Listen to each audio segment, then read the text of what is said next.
Nu înțeleg de ce această gelozie, că altcumva n-am cum să o numesc, da, în dumneavoastră. Dom'le, dacă nu vă gândiți că am și o gagici aici în chat, 7, 8, 10, 12, nu știm, mai multe, 3, 4, care îmi spargeți relațiile. Îmi spargeți relațiile. Îmi spargeți casa, cum vine vorba.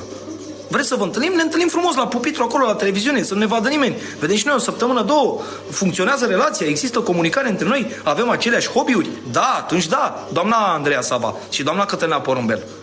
Dar nu așa, și aia de la B1. Tu, pe tine, bruneto, de la B1, pe tine nu te vreau. De ce? În primul rând, seameni cu o coropișniță.